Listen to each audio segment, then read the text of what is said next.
Assalamualaikum warahmatullahi wabarakatuh. Waalaikumsalam warahmatullahi wabarakatuh. Syukur alhamdulillah kita panjatkan kehadiran Allah Subhanahu wa taala yang masih memberikan kita kesempatan dan kesehatan sehingga kita dapat berkumpul di tempat yang berbahagia ini. Sholawat dan salam kita hadiahkan untuk junjungan kita Nabi besar Muhammad Sallallahu Alaihi Wasallam. Bapak Kepala Sekolah yang kali ini diwakilkan oleh Ibu Bagian Kurikulum yang kami hormati, Bapak Ibu Dewan Guru SMA Negeri 10 Kakimon yang kami hormati. Kami ucapkan terima kasih atas kehadiran dan keluangan waktunya untuk mendukung rekan sejawat kita Ibu Sri Jusmiati selaku calon guru penggerak angkatan 10 yang hari ini melakukan diseminasi yang kedua. Untuk mempersingkat waktu, langsung saja kami persilahkan Ibu Arnelis mewakili kepala sekolah untuk memberikan sambutan. Kepada Ibu kami persilahkan. Bismillahirrahmanirrahim. Assalamualaikum warahmatullahi wabarakatuh. Waalaikumsalam warahmatullahi wabarakatuh. Yang saya hormati Ibu Sri selaku pemateri hari ini. Yang saya hormati Bapak Ibu peserta pengimbasan untuk hari ini. Yang saya lihat di sini materinya adalah tentang membangun budaya positif di sekolah. Jadi membangun budaya positif di sekolah berarti diimbas dari guru pasti nanti keimbas ke siswanya. Jadi nilai-nilai positifnya itu pasti ada yang kejujuran, tanggung jawab, disiplin, kerjasama, kreativitas dan lain-lain. Jadi pengimbasan itu akan membangun budaya positif tersebut. Jadi dalam hal itu akan bertujuan pastinya menciptakan lingkungan yang kondusif bagi siswa untuk belajar dan berkembang. Jadi kami harapkan seperti itu. Jadi kemudian memberikan dukungan dan motivasi kepada siswa agar siswa dapat mencapai tujuan mereka, baik kuliah atau di masa depan nanti. Jadi kami harapkan materi tentang pengimbasan membangun budaya positif di sekolah ini berharap setelah diseminasi ini selanjutnya bisa diimplementasikan di lingkungan sekolah kita di SMA 10 Kakimon ini. Jadi hanya itu kata sambutan saya kembalikan kepada moderator.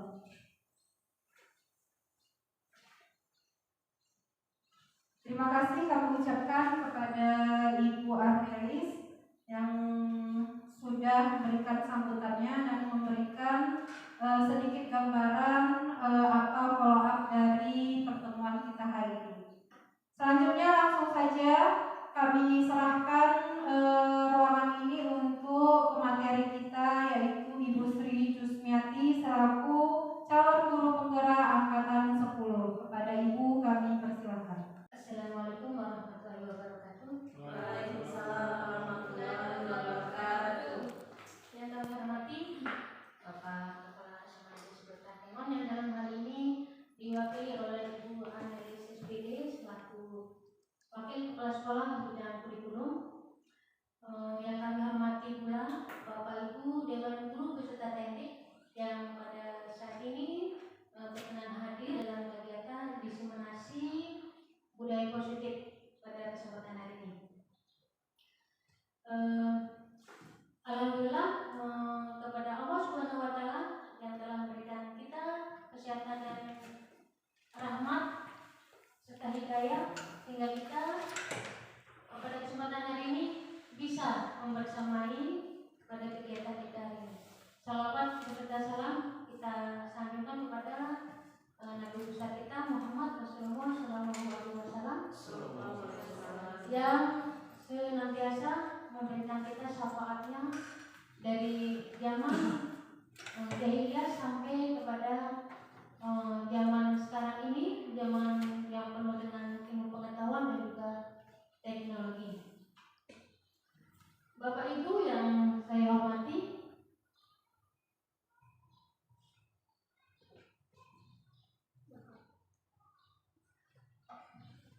Izinkan saya di depan sini untuk menyampaikan pemahaman tentang budaya positif di sekolah, yang mana pada materi budaya positif ini yaitu pada modul 1.4 pada pendidikan guru penggerak.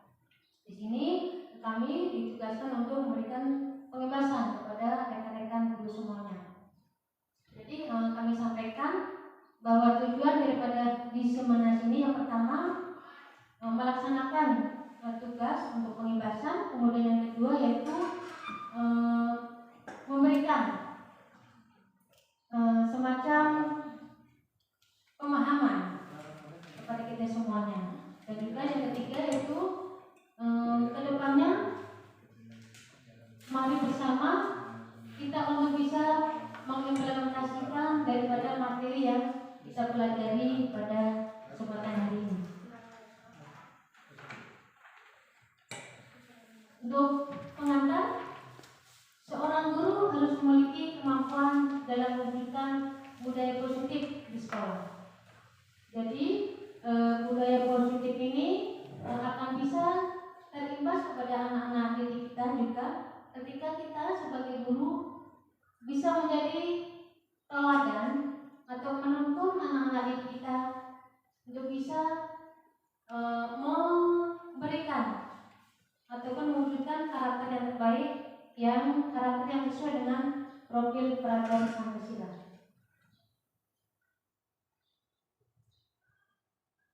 Dalam budaya positif ini maknanya atau artinya yaitu suatu nilai atau keyakinan ataupun kebiasaan yang berpihak pada murid, sehingga murid terbentuk karakternya sesuai dengan profil pelajar Pancasila.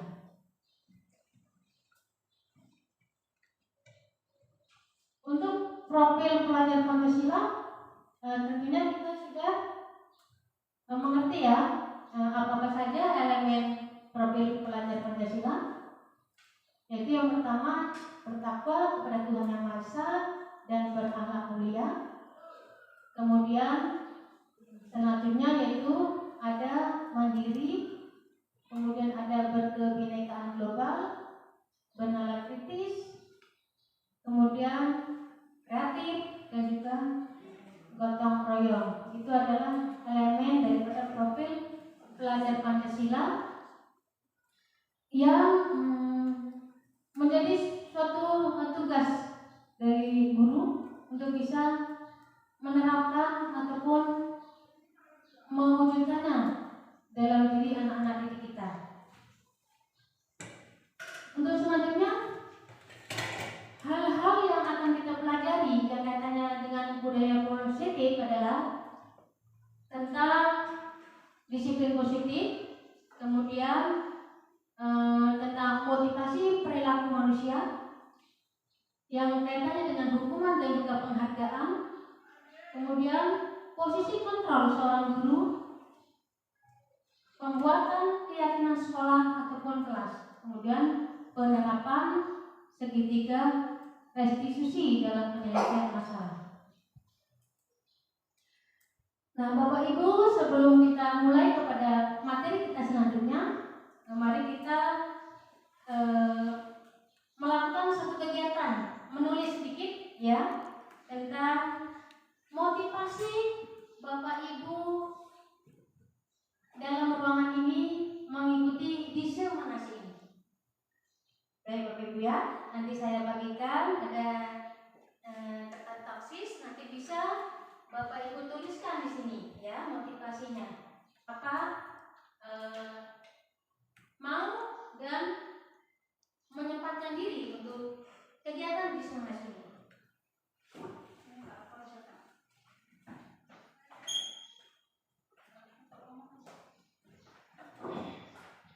Ya, minta tolong kepada Ibu Rima untuk membagikan taksisnya.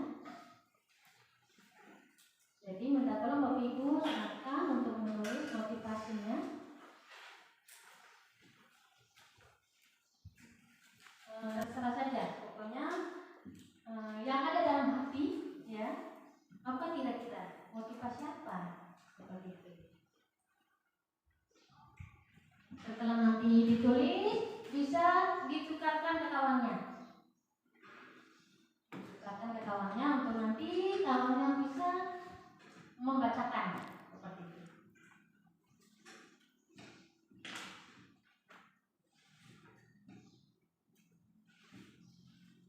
Ya, motivasinya terserah macam-macam ya. Kayak kita ketika kita meminta refleksi dari anak-anak didik kita, ya kan? Apa motivasi anak-anak didik kita? Mereka mau mengikuti pelajaran kita, seperti itu.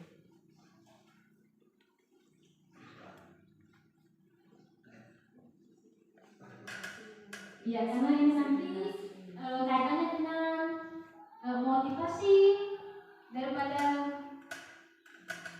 perilaku manusia. Jadi di sini kita mengambil suatu kegiatan untuk kita bisa mencari tahu apa kira-kira motivasi Bapak Ibu mengikuti kegiatan diseminasi ini.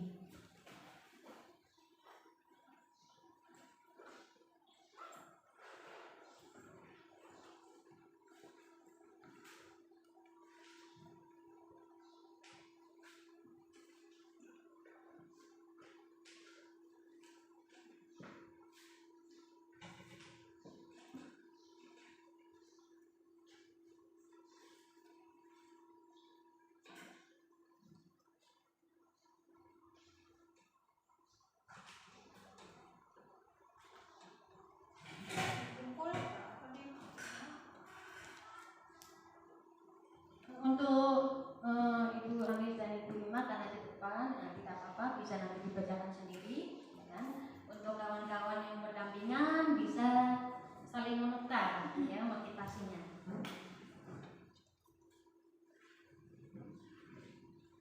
Sudah Bapak Ibu? Sudah Ibu. Ya, kalau sudah bisa ditukar ya dengan kawannya yang ada kawan sebelahnya. Kalau yang sebelahnya tidak ada kawannya, tidak apa-apa. Tukar-tukar. Sudah bisa dibaca sendiri karena jauh ya.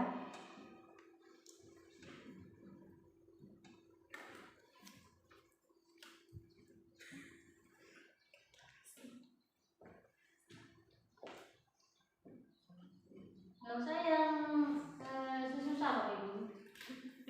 Yang gampang-gampang saja. Motivasinya beda. Iya. Nggak usah, aku sama Pak Sandi terus. Jadi ya yang sudah selesai boleh ditukar.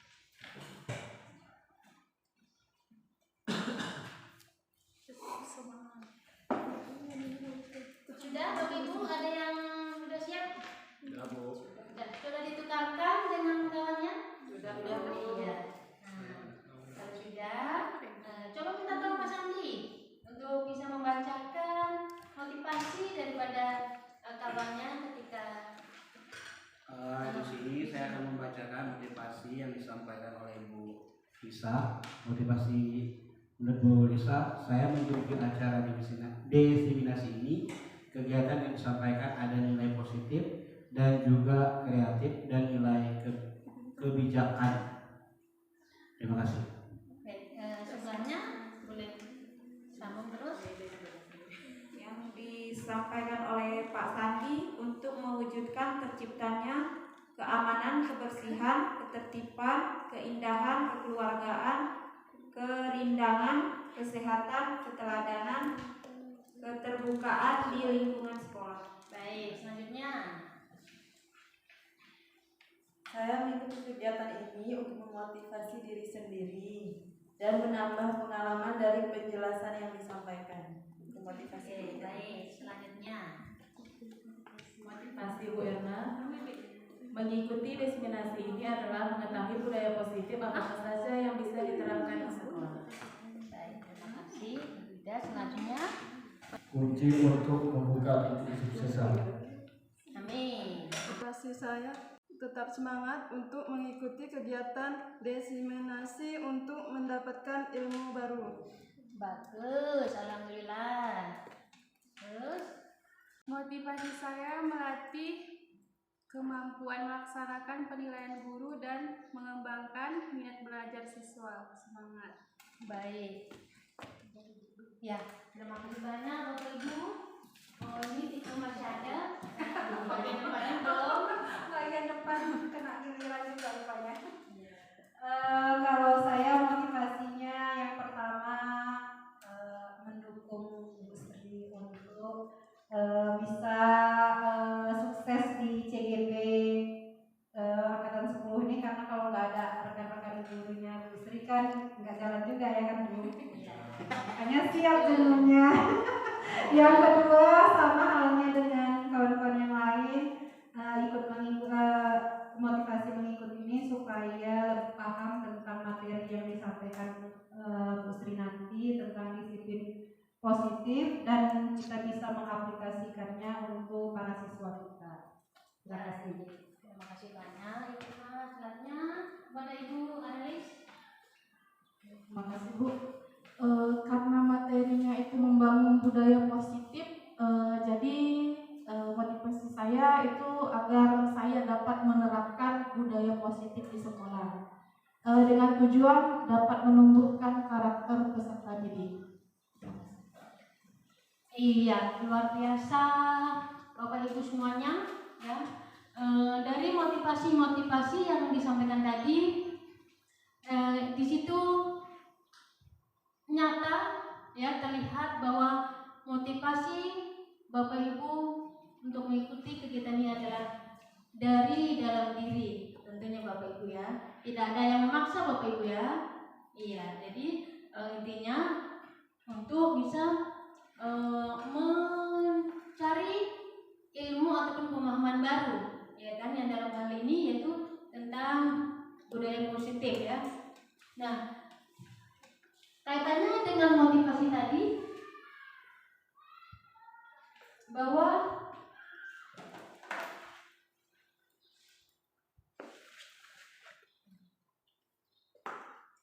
yang namanya disiplin positif ya kan, itu tentunya akan sangat berkaitan dengan yang namanya motivasi. Penerapan disiplin positif akan berkaitan erat dengan yang namanya motivasi perilaku manusia, karena disiplin itu dia akan hadir ketika ada motivasi yang kuat dari dalam diri kita. Nah, kita lihat di sini yang melatar belakangi motivasi perilaku manusia, yaitu yang pertama adanya motivasi yang karena dia ingin mendapatkan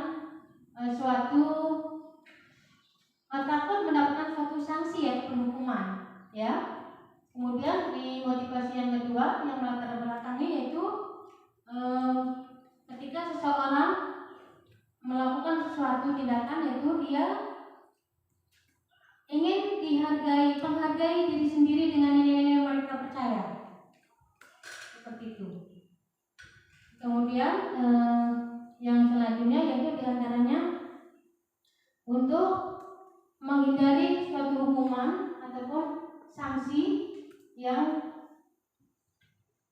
diberlakukan dalam suatu sekolah ataupun suatu instansi, seperti itu.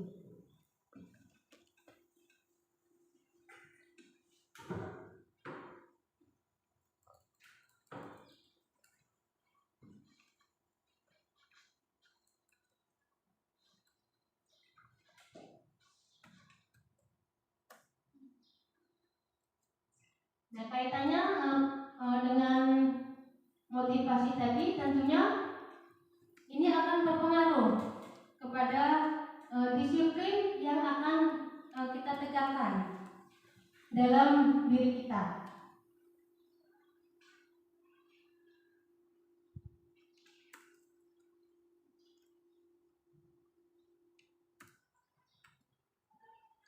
Terus selanjutnya kita lihat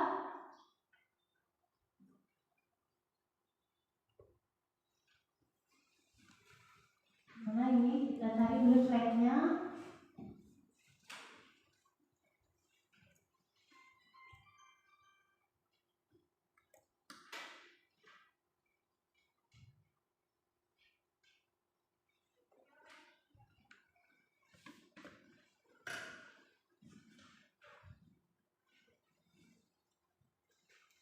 Ini tadi sudah kita melihat daripada elemen profil pelajar kampus kita. Kita tadi sudah kepada disiplin positif.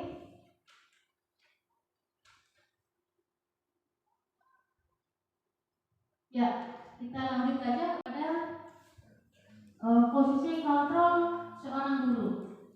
Jadi posisi kontrol seorang guru ini dia yang pertama yaitu posisinya itu sebagai seorang penghukum.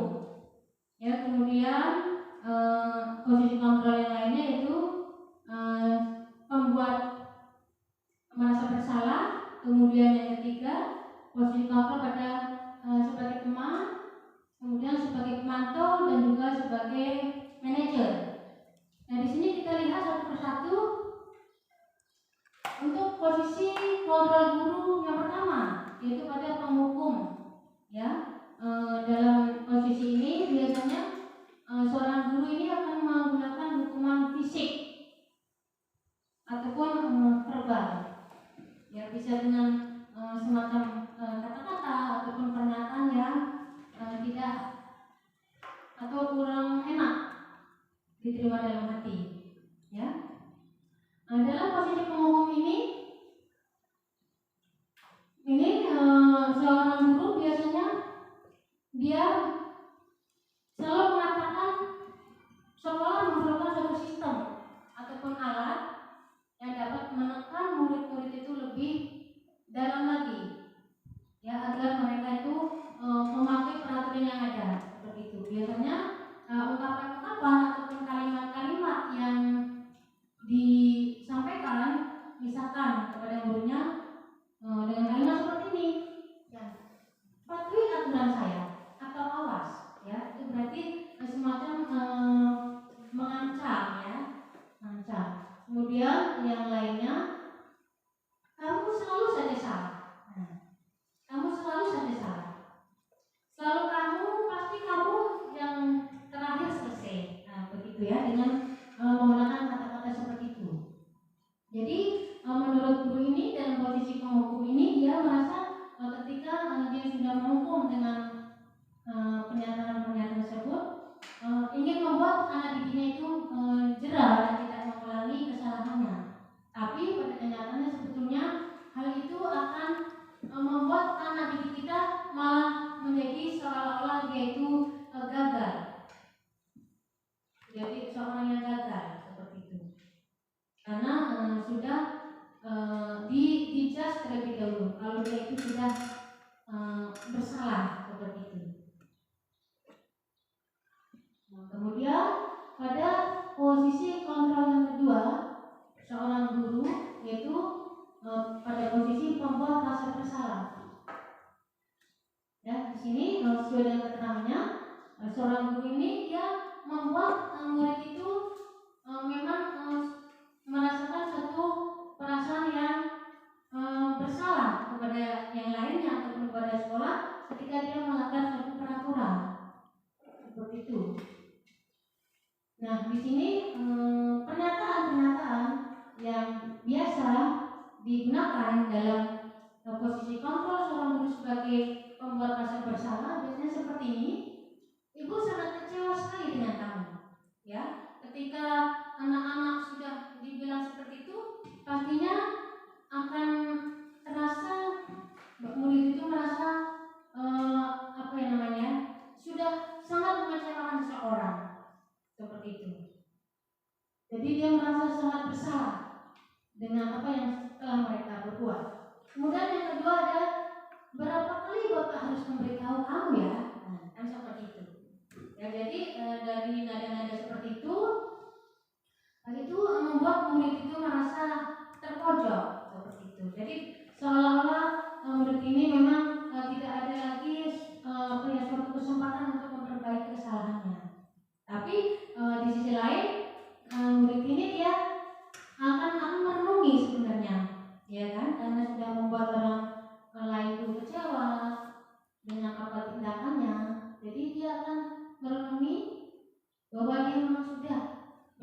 yang sudah mengecewakan orang.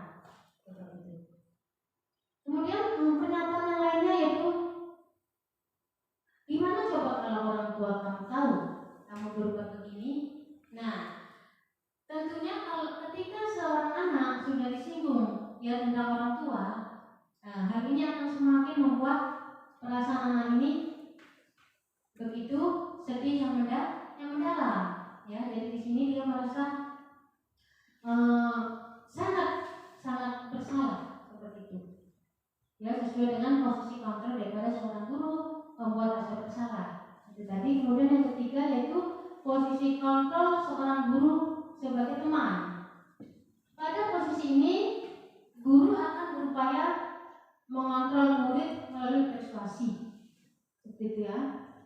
Di sini kalimat-kalimat ataupun pernyataan yang dipakai dari seorang guru yang posisi sebagai teman biasanya dengan kata, ayo bantulah demi papa ya. Nah, seperti itu. Jadi ada semacam kalimat-kalimat rujukan seperti itu ya. Jadi ada kata-kata yang memang menempatkan anak itu sebagai teman kita, bukan menempatkan anak itu sebagai murid dan kita adalah sebagai guru, tapi posisinya adalah sebagai teman. Kemudian pernyataan lain, ayo ingat tidak bantuan bapak selama ini. Ya, seperti itu ya. Berarti dari pernyataan itu kita sudah bisa menangkap kalau antara guru dan murid ini ada semacam kedekatan seperti itu. Kemudian selanjutnya contoh yang lain itu, ya sudah kali ini tidak apa-apa, nanti ibu bantu bereskan seperti itu ya. Jadi di sini dalam posisi teman ini seorang guru ini dia memang benar-benar tidak ada istilahnya menyalahkan sedikit pun tentang apa yang sudah dibuat oleh muridnya. Itu adalah posisi sebagai teman. Kemudian posisi kontrol seorang guru yang keempat yaitu sebagai pemantau. Nah, pada posisi pemantau ini ya biasanya guru ini dia berpatokan pada peraturan sekolah yang ada. Peraturan sekolah yang ada ya. Jadi tentunya dari peraturan sekolah yang ada itu ketika ada siswa atau murid yang melanggar, nah itu pastinya akan diberikan satu konsekuensi seperti itu. Nah, pernyataan-pernyataan yang biasa dipakai oleh posisi kontrol guru sebagai pemantau yaitu, apa yang telah kamu lakukan? Sanksi atau konsekuensinya apa? Ya, kemudian peraturannya apa? Seperti itu. Tapi di sini posisi seorang guru sebagai pemantau ini dia lebih kepada menanyakan kembali, ya kan, peraturan-peraturan yang sudah kita sepakati dan peraturan apa yang sudah dilanggar daripada anak tersebut, gitu ya. Kemudian pada posisi kontrol yang kelima yaitu posisi di mana seorang guru menempatkan dirinya sebagai manajer. Nah, di sini guru berbuat sesuatu bersama murid, mempersilahkan murid mempertanggungjawabkan perilakunya dan bersama-sama mencari solusi atas permasalahan yang ada. Ya, dan sebetulnya pada posisi manajer ini dia tentunya juga mempunyai suatu keterampilan pada posisi pemantau maupun teman. Dan pada posisi yang lainnya itu di antara posisi-posisi kontrol yang lainnya, nah kita sebagai guru diharapkan bisa menempatkan diri kita sebagai posisi manajer. Ya, jadi itu pada posisi kontrol yang paling disukai atau yang kita harapkan dari siswa seperti itu. Kita mau lihat ilustrasi ya, lihat ilustrasi dulu tentang posisi kontrol dan juga respon daripada murid.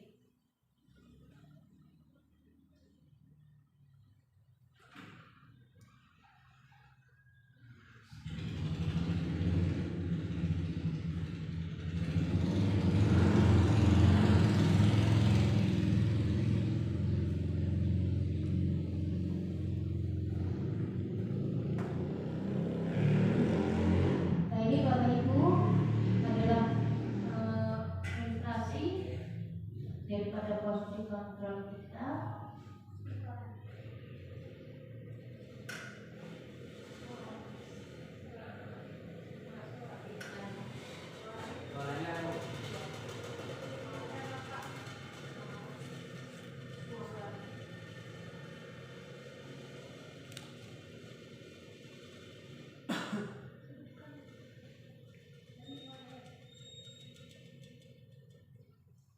Untuk suaranya sebentar kita lihat dulu volume sudah ini.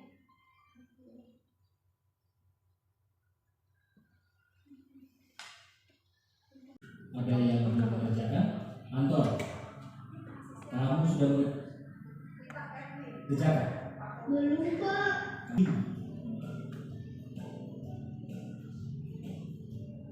Maaf, Bu, saya terlambat. Ya udah, nanti jangan diulangi lagi ya.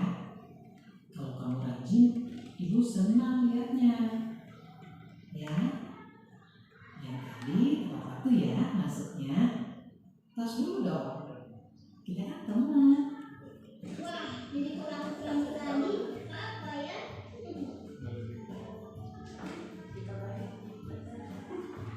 Kamu kok nggak pakai baju olahraga? Bapak catat, kamu sudah 3 kali loh nggak ikut olahraga bulan ini. Ya, Pak. 3 kali berarti saya dapat sanksi, Pak.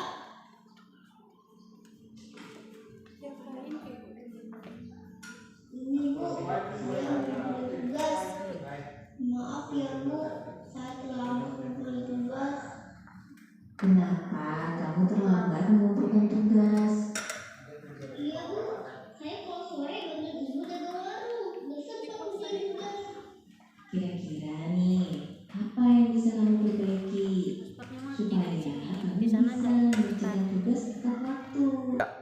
Baiklah Bapak Ibu, mari kita saksikan bersama ilustrasi tentang 5 posisi kontrol seorang guru dan juga responnya dari murid kita.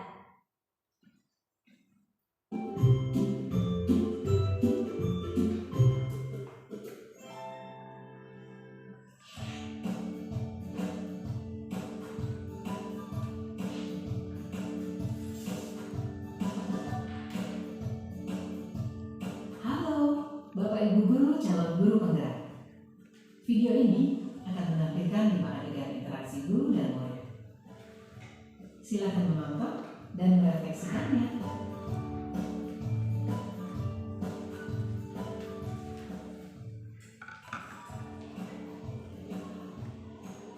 Pagi anak-anak, silakan PR yang kemarin diberikan diletakkan di meja.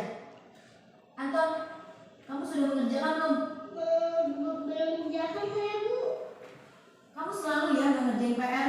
Sekarang kamu duduk di depan, lalu tulis. Saya berjanji tidak akan mengulangi lagi. Saya berjanji akan berusaha menjadi murid yang rajin belajar sampai pelajaran saya selesai.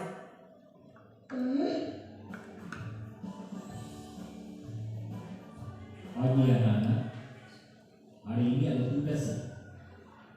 Ada yang belum mengerjakan? Anton, kamu sudah mengerjakan? Belum, Pak. Kamu nggak ngerjain tugas ya? Kamu mau jadi apa nanti? Kamu lihat sekolah nggak sih? Coba bayangkan orang tuamu betapa kecewanya sama kamu. Kamu itu sudah kelas 5. Harusnya bertanggung jawab sama dirimu sendiri. Maaf, Bu, saya terlambat. Ya udah, nanti jangan diulangi lagi ya. Kalau kamu rajin, ibu senang lihatnya. Ya, lain kali tepat waktu ya masuknya. Tas dulu dong. Kita kan teman. Wah, jadi kalau aku terlambat lagi, apa ya?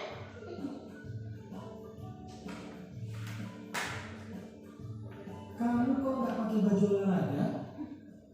Bapak catat, kamu sudah 3 kali loh nggak ikut olahraga bulan ini. Iya, Pak.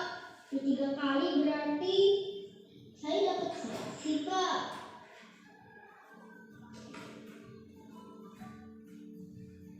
Ini, Bu, saya mengumpulkan tugas. Maaf ya, Bu, saya terlambat mengumpulkan kamu terlambat mengumpulkan tugas. Iya Bu, saya pulang sore bantuin ibu jaga warung, nggak sempat ngerjain tugas. Kira-kira nih, apa yang bisa kamu perbaiki supaya kamu bisa mengerjakan tugas tepat waktu? Coba, kapan biasanya kamu membantu ibu jualan? Setiap hari sampai jam 8 malam Bu. Bagaimana kalau kamu membuat jadwal? Kapan kamu akan mengerjakan tugas? Oh gitu ya Bu, saya coba deh Bu, terima kasih Bu.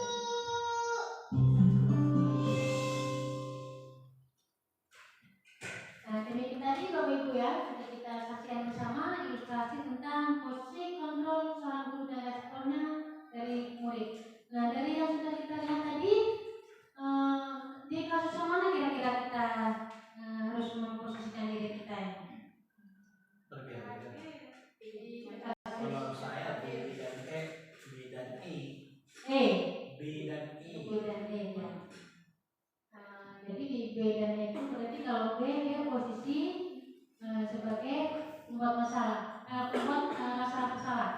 Dan yang E yaitu apa itu posisi guru sebagai manajer gitu ya. Karena di posisi B itu seorang guru itu dia berarti dengan rasa bersalahnya dia akan merenungi apa kesalahan yang dia lakukan gitu ya, dan berusaha untuk memperbaikinya. Kemudian kalau yang E, siapa kira-kira bisa mau untuk menjelaskan dari kasus yang E, kira-kira bagaimana Pak Sandi? Atau yang lainnya, Ibu? Di kasus E tadi? Tadi Pak Sandi kan sudah menyampaikan Pak Sandi. Saya menyampaikan, saya tadi memilihnya B dan B tadi apa Pak? B dan E. Kalau dari ini kita sebagai seorang guru, sebagai manajer ya, ketika anak itu melakukan kesalahan dan kita harus mencari solusi dengan kontrol bersama, mencari permasalahan itu supaya ada solusinya. Terima kasih Pak Sandi ya. Baik, memang kita sebagai seorang guru memang kita sebetulnya diharapkan kita bisa menempatkan diri kita pada posisi manajer ya, karena di situ seorang guru ini kalau dalam posisi manajer dia akan berusaha mencari tahu apa sih latar belakang yang dialami ya, yang menyebabkan anak-anak tadi dia melakukan suatu kesalahan tersebut begitu ya. Baik, kemudian kita lanjut kepada ini dia tentang keyakinan sekolah ya. Keyakinan sekolah ini merupakan suatu perwujudan daripada kesepakatan antara guru dan murid ya. Di situ keyakinan kelas ini dia merupakan pernyataan universal yang mudah diingat dan dipahami, yang diterapkan dalam lingkungan sekolah kita. Ya, menurut Bapak Ibu, keyakinan kelas itu seperti apa? Apakah keyakinan kelas ini sama dengan peraturan atau tata tertib atau bagaimana? Ada yang bisa membantu saya? Bu Ima atau siapa? Bu Anelis? Peraturan atau tata tertib apakah itu sama dengan keyakinan kelas kita atau keyakinan sekolah? Sama ya. Intinya peraturan yang menciptakan kondisi. Bahasanya ya, bahasanya ya. Dirembutkan jadi keyakinan kelas. Iya. Tapi pada dasarnya kalau peraturan ataupun tata tertib ini dia sejatinya dia memang suatu yang sudah ditentukan daripada suatu sekolah ataupun kelas, dan kita tinggal melaksanakan. Yang itu biasanya dalam peraturan itu dia mau tidak mau harus kita jalankan gitu. Tapi kalau keyakinan kelasnya dia suatu pernyataan universal yang mengandung nilai kebajikan yang dia lahir dari keinginan kita ataupun keinginan anak-anak kita. Jadi seperti apa sih yang anak-anak kita inginkan untuk kelasnya, atau seperti apa yang sekolah kita inginkan dari kita sebagai guru-gurunya, seperti itu. Jadi dia lebih kepada apa istilahnya, keinginan yang lahir dari hati, seperti itu, yang ingin dia dapatkan dari lingkungannya, seperti itu. Jadi kalau keyakinan kelas ini dia sifatnya memang istilahnya bukan suatu ketentuan dari sebuah instansi yang harus dilaksanakan, ya, tapi dia terbentuknya itu dari kesepakatan bersama, yang ide-idenya atau diambil dari curah pendapat dari bagian kelas kita ataupun sekolah kita, ya kan. Nanti satu persatu akan kita tanya seperti itu, apa keinginan sekolah kita ataupun kelas kita. Misalkan kita sebagai guru ingin membentuk keyakinan kelas di kelas kita, misalkan, tentunya kita tanyakan kepada anak-anak didik kita apa yang dia inginkan atas suasana dalam kelas tersebut, seperti itu, ya. Misalkan kita tanya guru satu dan yang lainnya pasti mempunyai keinginan ataupun pendapat yang berbeda, seperti itu, ya. Nah, misalkan kita ini kita berakting nih, seolah-olah Bapak Ibu sebagai siswanya, ya, saya gurunya, misalkan, ya. Nah, coba jadi Bapak Ibu jadi siswa, ya. Nah, jadi nanti saya tanya, anak-anak, sekarang kita mau membuat keyakinan kelas, kan begitu. Jadi silakan sampaikan pendapatnya, apa yang anak-anak Ibu inginkan untuk situasi kelas kita. Bapak Ibu semuanya, kita bermain sebentar, ya. Nah, kita bermain seolah-olah saya jadi guru, Bapak Ibu jadi muridnya, gitu, ya. Oke, baik. Anak-anak Ibu, pada kesempatan hari ini kita akan membuat keyakinan kelas kita. Yuk kita mengeluarkan pendapat kita untuk mewujudkan sekolah kita yang aman dan nyaman, ya. Kita mulai dari Sandi. Coba Sandi utarakan apa keinginan Sandi terhadap kelas, Sandi. Keinginan saya untuk menerapkan keyakinan kelas yang pertama adalah semua siswa menjaga kebersihan dari kelasnya, Bu. Iya, menjaga kebersihan kelasnya. Lisa? Kalau saya keinginannya mengerjakan tugas tepat waktu. Mengerjakan tugas tepat waktu. Oke. Kalau saya maunya semua siswa datang tepat waktu, pulang tepat waktu, jangan ada yang terlambat dan jangan ada yang suka nongkrong-nongkrong dulu. Baik. Selanjutnya, Ida. Kalau saya pinginnya jangan ada bully di kelas kita, Bu. Iya, jangan ada bully, ya, tidak boleh ada kekerasan, ya. Malah Sama kayak Pak Sandi, buang sampah jangan sembarangan di kelas. oh iya, jangan sembarangan buang sampah, ya. Kalau menurut saya maunya antar kawan itu saling menghargai. Iya. Baik, ya. Saling menghargai sama kawan dan menghormati, ya. Itu adalah contoh daripada kita mengambil suatu kesepakatan atau keyakinan dalam kelas, itu, ya, Bapak Ibu, ya. Baiklah. Baik Bapak Ibu, untuk materi selanjutnya kita masuk pada segitiga restitusi dalam penyelesaian masalah. Ya, apa sih segitiga restitusi itu? Apakah Bapak Ibu sudah pernah mendengar? Ini baru saya dengar. Oh, ya. Iya. Jadi untuk segitiga restitusi ini adalah suatu proses menciptakan kondisi bagi murid untuk memperbaiki kesalahannya sehingga karakter mereka lebih kuat ketika kembali ke kelompoknya, seperti itu.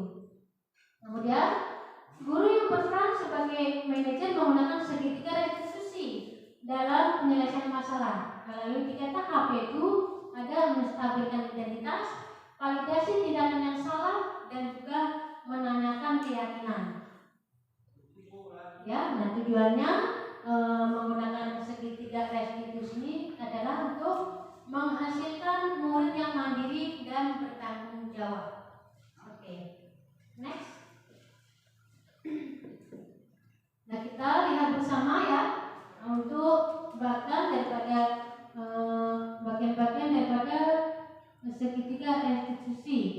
itu ya. Bisa beserta. Ya, di sini di bagian mana yang pertama tadi menstabilkan identitas.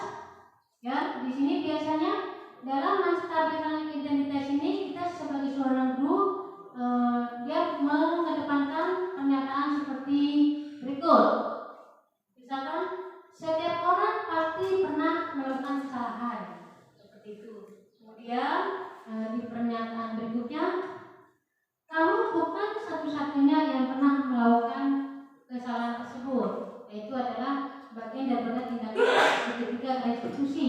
Kemudian pada tahap yang kedua yaitu validasi tindakan yang salah. Ya, pada bagian ini seorang guru dia mempunyai pernyataan misalkan, adakah cara yang lebih efektif, ya kan, untuk mendapatkan apa yang kamu butuhkan, seperti itu ya. Kemudian apa lagi? Mengapa kamu melakukan hal itu? Tentunya punya alasan, seperti itu ya. Jadi dia menanyakan alasan kenapa melakukan hal tersebut ya. Kemudian di tahapan yang ketiga yaitu menanyakan keyakinan kelas. Nah itu tadi ya seperti yang tadi sudah kita praktekkan ya, bagaimana cara kita mencari kesepakatan untuk menentukan keyakinan kelas. Ini berkaitan dengan tahap segitiga restitusi. Dalam tahap menanyakan keyakinan kelas ini biasanya seorang guru akan menanyakan kepada siswanya yang sedang mengalami masalah tersebut, mengingatkan tentang keyakinan-keyakinan kelas yang sudah disepakati, ya kan? Dengan cara misalkan nilai apa yang telah kamu langgar, misalkan ya seperti itu. Kemudian kamu ingin menjadi orang yang seperti apa? Seperti itu.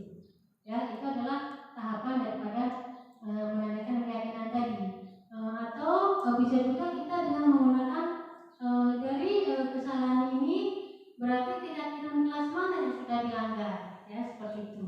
Nantinya anak-anak itu akan merefleksi ya atas kesalahannya dengan keyakinan yang sudah dilanggarnya, seperti itu. Next. Nah ini keterangannya.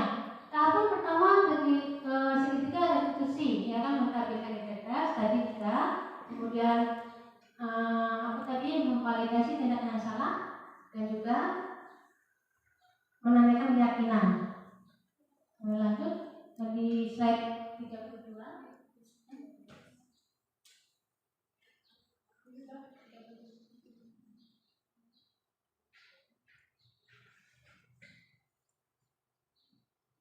Itu tadi. Nah, kaitannya dengan materi-materi yang sudah kita pelajari tentang budaya positif ini pasti akan berkaitan ya dengan nilai-nilai kita sebagai guru, ya kan, ataupun visi misi kita sebagai seorang guru ya. Di situ kan sudah bisa kita lihat ya, dengan menjalankan budaya positif di sekolah maka akan mempermudah tercapainya tujuan pendidikan nasional sesuai dengan filosofi IHJ Dewantara, yaitu pendidikan yang berpihak pada murid, yang bersifat menuntun, tumbuh kembang atau hidupnya sesuai dengan kekuatan kodrat yang ada pada murid tersebut. Seperti itu. Kemudian berikutnya yaitu ini tadi kaitannya dengan budaya positif dengan nilai kita sebagai guru. Ya, yang pertama kita lihat bahwa budaya positif dapat terwujud jika seorang guru memiliki 5 nilai guru ya. Di antaranya berpihak pada murid, mandiri, reflektif, kolaboratif dan juga inovatif. Kemudian yang kedua yaitu budaya positif dapat terwujud dengan mendorong kolaborasi antara semua warga sekolah dengan adanya keyakinan sekolah yang harus disepakati dan dijalankan bersama. Ya, berikutnya itu budaya positif yang kaitannya dengan visi kita ya, visi kita yang tentunya akan kita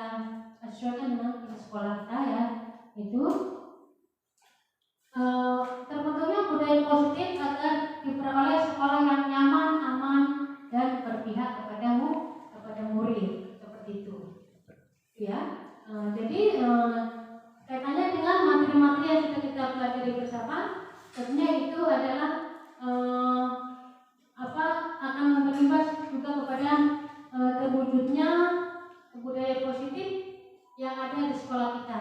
Nah, jadi dengan materi yang tadi sudah kita sampaikan tentang budaya positif tadi, dengan harapan kita bisa mewujudkan ya budaya positif dengan disiplin positif, kemudian dengan posisi kontrol guru, kemudian istilahnya dengan pendekatan segitiga restitusi dalam penyelesaian masalah, ya kita bisa lebih membentuk sekolah kita jadi sekolah yang aman, nyaman bagi kita semua, baik untuk guru maupun untuk siswa, ya. Sepertinya demikian saja Bapak Ibu yang sudah kita pelajari pada kesempatan hari ini tentang budaya positif. Terima kasih banyak atas waktu yang Bapak Ibu sempatkan untuk mengikuti kegiatan pada kesempatan hari ini. Terima kasih saya ucapkan kepada Ibu Anelis SPD yang sudah mewakili daripada Bapak Kepala Sekolah, Ibu Moderator, Ibu Siti Fatimah, dan juga rekan-rekan guru yang lainnya yang sudah membantu lancarnya kegiatan pada kesempatan hari ini. Terima kasih banyak. Wassalamualaikum warahmatullahi wabarakatuh. Waalaikumsalam warahmatullahi wabarakatuh. Terima kasih kami ucapkan kepada Ibu Sri Jusmiati selaku calon guru penggerak angkatan 10 yang sudah memberikan kita banyak pemahaman tentang budaya positif atau disiplin positif, ya insya Allah mudah-mudahan nanti kita bisa aplikasikan untuk sekolah kita dan untuk anak-anak didik kita. Kita kasih aplaus untuk semangat buat Bu Sri, mudah-mudahan kedepannya bisa lebih baik lagi memaparkan materi untuk kegiatan guru penggerak ini. Sekali lagi saya ucapkan terima kasih buat rekan-rekan guru. Untuk menutup kegiatan kita hari ini, alangkah baiknya kita mengucapkan hamdalah. Alhamdulillahirabbil alamin. Terima kasih. Assalamualaikum warahmatullahi wabarakatuh. Waalaikumsalam warahmatullahi wabarakatuh. Satu. Bapak Ibu, mari kita saksikan bersama ilustrasi tentang segitiga restitusi, ya, tentang pemecahan masalah dengan pendekatan segitiga restitusi.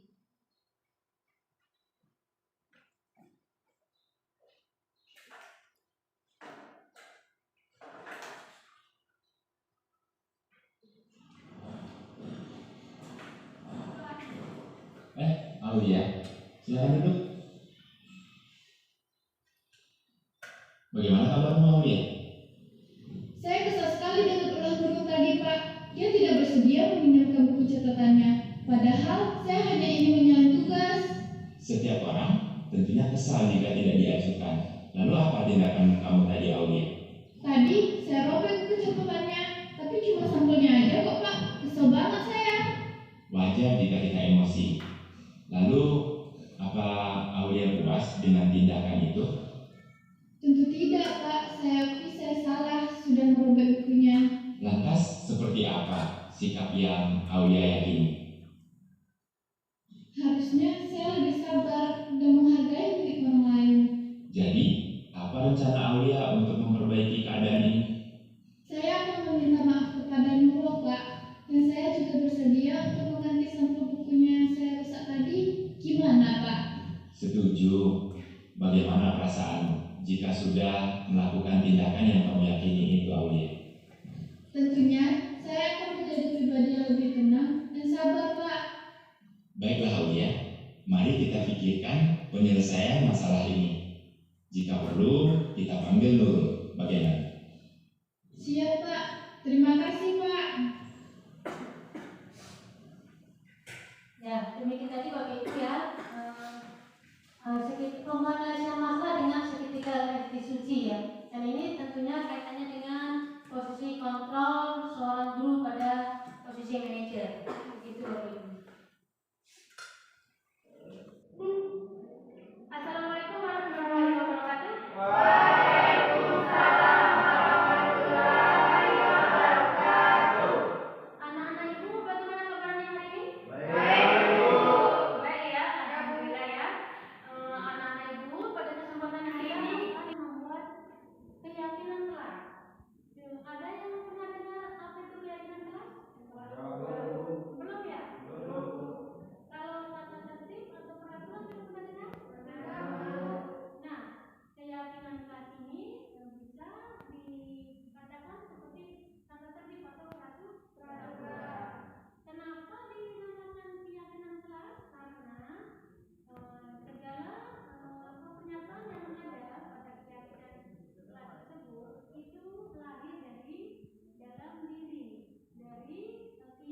digunakan menggunakan kalimat negatif. Ya misalkan kita ingin kelas kita nyaman dan nyaman, ya.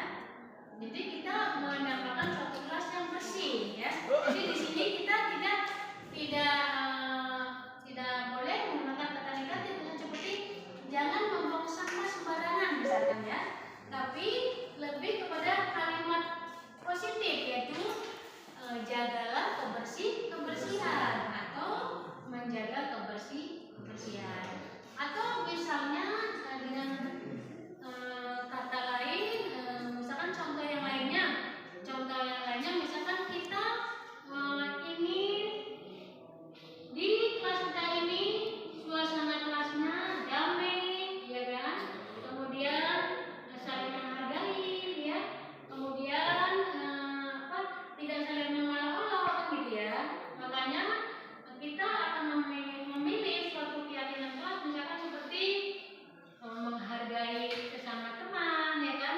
Saling menghormati ataupun menyayangi sama teman, ya. Atau yang lebih kepada topik stop bullying, misalkan seperti itu, ya. Stop bullying, jadi tidak ada lagi bullying di kelas ini, kan begitu, ya. Makanya di situ nanti contoh keyakinan kelas yang bisa kita ambil, misalkan menjaga ataupun menghormati, menyayangi sesama teman, ya, begitu, ya. Jadi usahakan menggunakan kata-kata yang positif, gitu, ya. Kira-kira sampai di sini bisa dipahami, ya? Jadi sudah bisa dimengerti apa yang dinamakan dan keyakinan kelas, yaitu merupakan suatu keinginan, ya, atau harapan, ya, seperti apa yang kita inginkan kelas kita ini, begitu, ya. Oke, untuk selanjutnya Ibu akan membagikan kertas, ya, yang nantinya bisa anak-anak Ibu catat di kertas tersebut apa yang diinginkan terhadap kelas kita, begitu, ya. Apa saja seperti yang Ibu contohkan tadi, ya. Apa saja inginnya apa, nanti setelah siap bisa ditempel di kertas yang sudah Ibu pasang tadi, begitu, ya. Sebentar, ya, Ibu bagikan dulu, ya. Ya, dengan keyakinan kelasnya bisa ditempelkan, ya, di sini, ya. Ya, boleh. Sudah siap, silakan.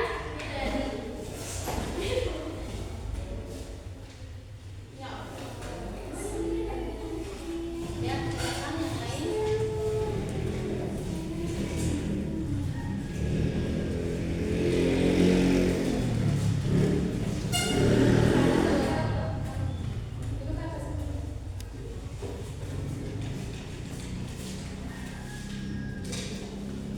Ya. Ya, lanjut yang lainnya. Dan nanti kita lihat sama-sama, kan. Kita lihat kalimat yang sama bisa kita kelompokkan.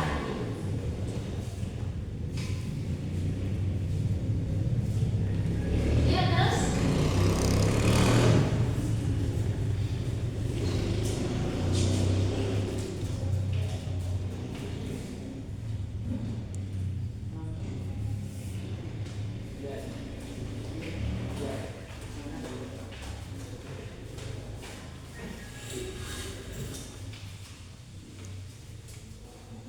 Ayo, next.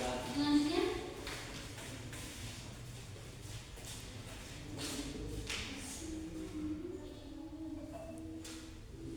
Ya, terus selanjutnya.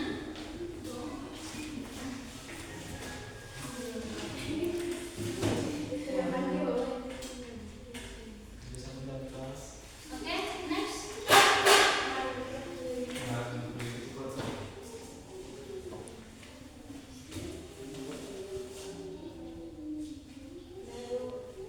Ya, ini semua udah ditempel, ya.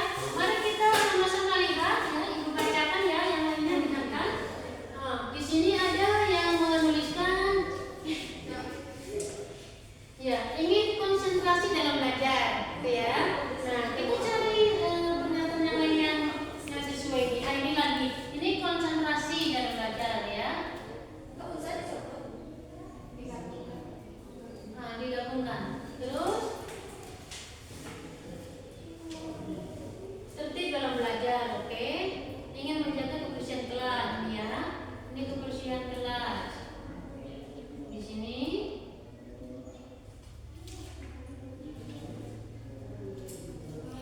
mendengarkan guru saat menjelaskan atau menerangkan. Ini menjaga kebersihan juga ada. Kita gabungkan ya, menjadi satu. Kemudian konsentrasi dalam belajar, ya. Apalagi menjaga kesopanan, ya. Menjaga kesopanan ada. Kemudian tertib, damai dalam belajar, oke. Kemudian ini juga menjelaskan, mendengarkan guru menjelaskan, kemudian adanya kerjasama, ini ya. Terus di sini ada, saya ingin kelas ini bersih. Oh ya, berarti di sini juga kita gabungkan ya di sini ya. Oke ya. Nah, di sini berarti dari pernyataan-pernyataan dari yang sudah dituliskan dan ditempelkan pada kertas tadi, ini bisa kita ambil ya sebagai keyakinan kelas kita, begitu ya. Jadi nanti kita susun dari pernyataan-pernyataan ini untuk keyakinan kelas kita yang nantinya harus kita jalankan, ya kan? Harus kita sepakati, ya, sesuai dengan keyakinan yang ada. Itu ya anak-anak ya. Apa tujuannya? Agar kelas kita menjadi aman dan nyaman dalam proses pembelajaran, begitu ya. Jadi nantinya satu kelas ini harus tetap menjaga stabilitas kelas kita ini, ya, dengan adanya keyakinan kelas yang sudah sama-sama kita sepakati, gitu ya. Jadi kalau misalkan nanti ada yang melanggar daripada ada suatu pengarahan, gitu ya. Jangan dulu kita kasih sanksi kan, gitu ya. Harus ada semacam pendekatan terlebih dahulu, ya kan. Kalau misalkan melanggar sekali, gitu ya. Pokoknya nanti bagaimana lah baiknya, gitu ya. Oke, Kak.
Ini tadi anak-anak ya, sudah kita sepakati, kita semua sudah menandatangani daripada keyakinan kelas kita teruskan ya.